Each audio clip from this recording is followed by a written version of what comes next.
Good morning all of you. Welcome to on our YouTube channel study of science. सभी को जय श्री राम। तो जैसा कि हमने अपना एम्पियर का नियम स्टार्ट कर दिया था, कल मैं आपको बता चुका था एम्पियर के नियम का फॉर्मूला क्या है, उसकी परिभाषा क्या है और जो जो चीजें हमने देखी थी मैंने आपको समझाई थी कि कैसे एम्पियर का नियम निकलता है, निर्वात की चुंबकशीलता क्या है, धाराओं का बीजगणितीय योग कैसे होता है, किसी बंद पथ में गुजर रही धाराओं का बीजगणितीय योग, उसके चुंबकीय क्षेत्र की रेखा समाकलन का मान उस बंद पथ से प्रवाहित होने वाली धाराओं के बीजगणितीय योग तथा निर्वात की चुंबकशीलता के गुणनफल के बराबर होता है। ये हमारा एम्पियर का नियम था। अब आगे बढ़ते हैं तो हमारे एम्पियर के नियम के अनुप्रयोग आते हैं। तो एम्पियर के नियम के दो अनुप्रयोग है, तो आज हम पहला करेंगे, नेक्स्ट वीडियो में हम दूसरा करेंगे। तो सबसे पहले देखते हैं कि पहला अनुप्रयोग है क्या। तो लंबे सीधे अनंत लंबाई के धारावाही चालक के कारण उत्पन्न चुंबकीय क्षेत्र, यानी हमारे पास एक सीधा लंबा धारावाही चालक है जो कि अनंत लंबाई का है, उसके कारण जो विद्युत क्षेत्र उत्पन्न होगा, चुंबक क्षेत्र उत्पन्न होगा, हमें वो चुंबक क्षेत्र ज्ञात करना है। तो सबसे पहले हम डायग्राम बना देते हैं।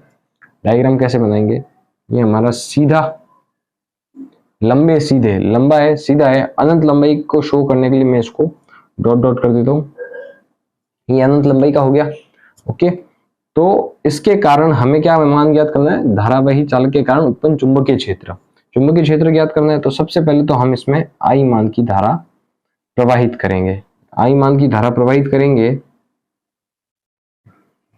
तब इसके चारों ओर एक चुंबकीय क्षेत्र का निर्माण होगा, यानी एक वृत्ताकार पथ की हम कल्पना कर सकते हैं कि इस वृत्ताकार पथ में एक चुंबकीय क्षेत्र उत्पन्न हो गया है।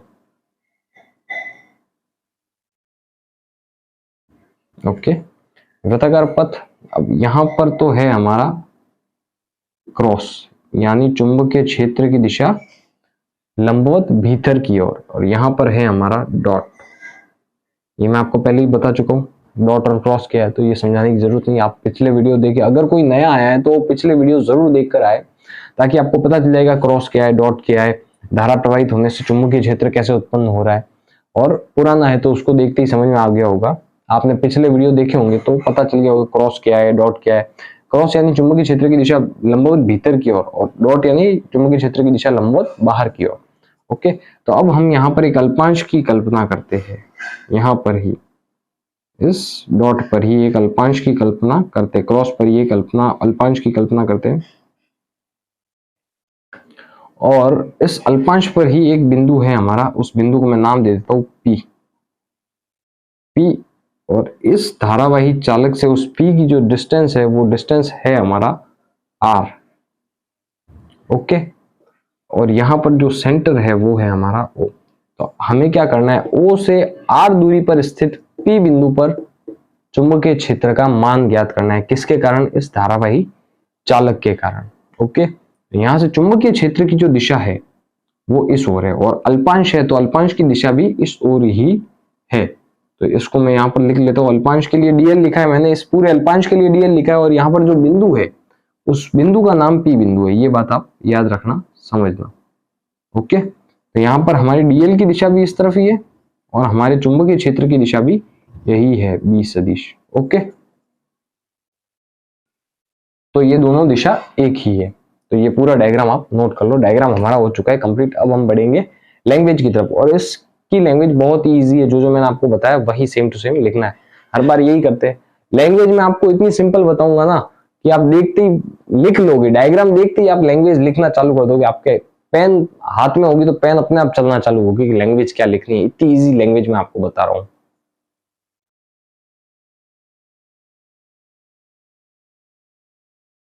अब आपको ये तो पता ही है, हमें O से R दूरी पर स्थित P बिंदु पर चुंबकीय क्षेत्र का मान ज्ञात करना है, जो कि हमारा क्वेश्चन ये है कि सीधे धारावाही, इस तार के कारण ही, धारावाही चालक के कारण ही हम चुंबकीय क्षेत्र मान ज्ञात कर रहे हैं P बिंदु पर। ओके, हाँ, तो अब हम लिखेंगे हमारी लैंग्वेज। तो वही जो हमने डायग्राम में किया है, बहुत ही इजी लैंग्वेज है कि माना लंबे सीधे धारावाही, लंबे सीधे तार में आई मान की धारा प्रवाहित हो रही है, जो कि मैं आपको बता चुका हूँ। एक वायर लिया था, उसमें आई मान की धारा प्रवाहित हो रही थी। हमें O से R दूरी पर स्थित P बिंदु पर चुंबकीय क्षेत्र का मान ज्ञात करना है। ओके, और R को त्रिज्या मानकर एक वृत्ताकार पथ की कल्पना करते हैं, जो मैं आपको बता चुका हूँ कि आर उसकी त्रिज्या होगी, आर के चारों ओर हमने एक वृत्ताकार पथ लिया है। वृत्ताकार पथ पर अल्पांश dl लेते हैं जिस पर उत्पन्न चुंबकीय क्षेत्र एम्पियर के नियम से। वृत्ताकार पथ पर हमने अल्पांश dl लिया है और उस धारावाही चालक के कारण उस अल्पांश पर उत्पन्न जो चुंबकीय क्षेत्र होगा या उस P बिंदु पर उत्पन्न जो चुंबकीय क्षेत्र होगा वो एम्पियर के नियम से हम लिखेंगे। मैं आपको इतनी लैंग्वेज इसलिए लिखवा रहा हूँ ताकि एग्जाम में जब आप लिखो ना तो एग्जामिनर पर अच्छा इफेक्ट पड़ेगा इस चीज का कि बच्चे को पता है कि लैंग्वेज किस हिसाब से लिखनी है, तो ये आपके अच्छे इंप्रेशन को शो करेगा एग्जाम में, इसलिए ये लैंग्वेज आप लिखना एग्जाम में। ओके, तो हम आ जाते हैं अपने टॉपिक पे, एम्पियर के नियम से। तो एम्पियर का नियम हम सब जानते हैं, वही जो कल पढ़ा था, बी सदिश। एम्पियर के नियम के कारण जो डीएल पर उत्पन्न चुंबकीय क्षेत्र होगा धारावाही चालक के कारण, एम्पियर का नियम वहां पर लागू होगा। तो क्या था एम्पियर का नियम, बी सदिश डॉट डीएल सदिश रेखीय समाकलन बराबर म्यू नॉट निर्वात की चुंबकशीलता का उस बंद पाश से गुजरने वाली धाराओं के बीजगणितीय योग के बराबर होता है। तो ये है हमारा एम्पियर का नियम। अब इसको इस चित्र में कैसे अप्लाई करेंगे वो मैं आगे बताता हूं, पहले आप यहां तक नोट कर लो।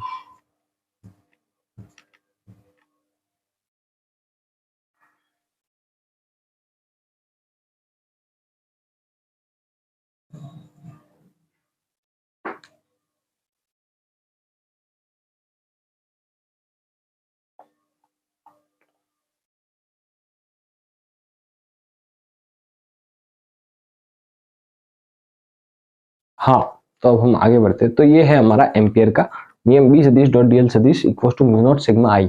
अब मैंने क्या कहा था, सिग्मा आई की वैल्यू हम कैसे निकालते हैं कि इस बंद पाश से गुजरने वाली धाराओं को देखकर, जैसे यहाँ पर मैंने कल बताया था I1 है, सॉरी I1 है, I2 है और यहाँ पर I3 थी। ओके, और हमने जो बंद पाश लिया उसमें कितनी धारा प्रवाहित हो रही है, केवल एक ही तार में I मान की धारा प्रवाहित हो रही है। तो हमारा सिग्मा आई क्या आया, तो सिग्मा आई यहां से हमारे पास आया ओनली आई। क्यों, क्योंकि एक ही आई मान की धारा प्रवाहित हो रही है। अगर अन्य धाराएं प्रवाहित होती तो हम इनको प्लस करके आगे और धाराएं लिख देते, पर केवल हमारे पास आई मान की धारा प्रवाहित हो रही है, इसलिए हम केवल सिग्मा आई की वैल्यू है हमारे पास ओनली आई। अब यहां से हम देखते हैं कि डी एल सदिश व बी सदिश की दिशा समान है, या फिर यहां से हम एक ही दिशा है, दिशा एक ही है, जो कि मैं आपको डायग्राम में बता चुका था। ये हमारा वृत्ताकार पथ था, यहाँ पर अल्पांश, ये हमारी किसकी दिशा, डीएल सदिश की दिशा, और यही है हमारी चुंबकीय क्षेत्र बी सदिश की दिशा। दोनों की दिशा सेम है, और जब दिशा सेम हो तो इन दोनों के बीच में मैंने आपको बताया था, अगर दिशा विपरीत हो, ये इधर जा रहा है, ये इधर जा रहा है, तो 180 डिग्री का कोण बनता है। यदि दिशा सेम हो, ये भी इधर जा रहा है, ये भी इधर जा रहा है, तो यहाँ पर 0 डिग्री का ही कोण बनेगा, 0 डिग्री ऑब्वियसली।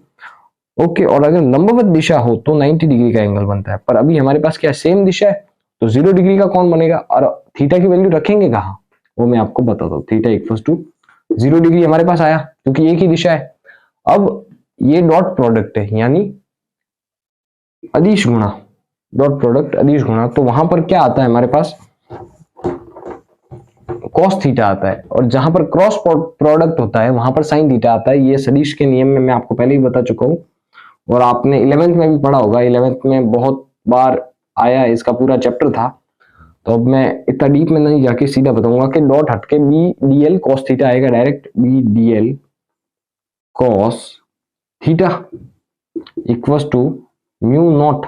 अब मैं सिग्मा आई की जगह डायरेक्ट आई लिख रहा हूं, क्यों, क्योंकि आई वैल्यू है हमारी आई। अब यहां से हम भर सकते हैं, थीटा की वैल्यू 0 डिग्री भर दूं मैं, B D L cos 0 degree equal to mu naught I. Okay, यहां तक आप नोट कर लो, उसके बाद हम बढ़ते आगे। और cos 0 डिग्री की तो वैल्यू आप सब जानते ही होंगे, cos 0 डिग्री की वैल्यू होती है हमारे पास 1।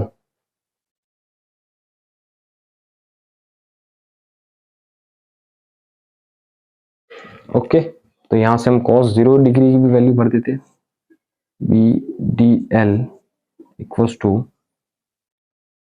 Mu naught I, cos 0 degree की वैल्यू होती है हमारे पास 1, इसलिए यहाँ पर 1। अब इसके दो पार्ट कर देते हैं, यहां से डायरेक्ट यहाँ पर, तो यहां से ये कांस्टेंट है तो बाहर आ जाएगा dl, अंदर रहेगा ओनली, यहां पर आ जाएगा म्यू नॉट आई।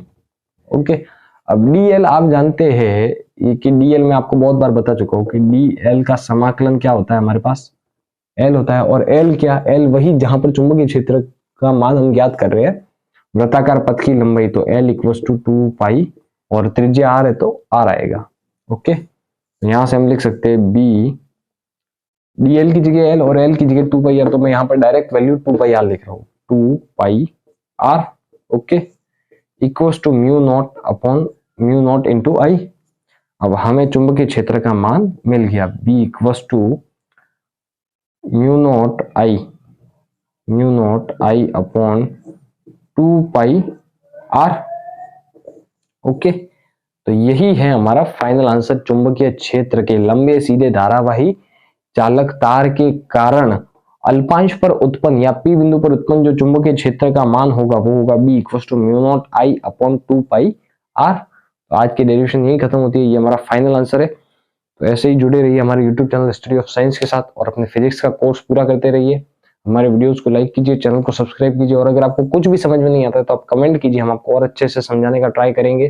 जैसे कि पिछली वीडियोस में भी एक दो बच्चों ने कमेंट किया था, तो मैंने उस पर 2 दिन के अंदर ही, 2 दिन भी नहीं कह सकते, अगले दिन ही, जिस दिन कमेंट आया उसके अगले दिन ही मैंने वीडियो बनाकर उस स्टूडेंट के लिए यूट्यूब पर अपलोड कर दिया, तो उसके सारे डाउट्स क्लियर हो गए। ऐसे आप भी कमेंट करोगे तो मैं आपके वीडियोस, आपके कमेंट्स का भी रिप्लाई जरूर करूंगा, आपके कमेंट्स पर भी वीडियो जरूर बनाऊंगा। ओके, तो हमारा एक अनुप्रयोग पूरा होता है आज, नेक्स्ट अनुप्रयोग पढ़ेंगे हम नेक्स्ट क्लास में, कल की क्लास में। तो ये फाइनल आंसर है, नोट कर लो। ऑल द बेस्ट, ऐसे ही पढ़ते रहो।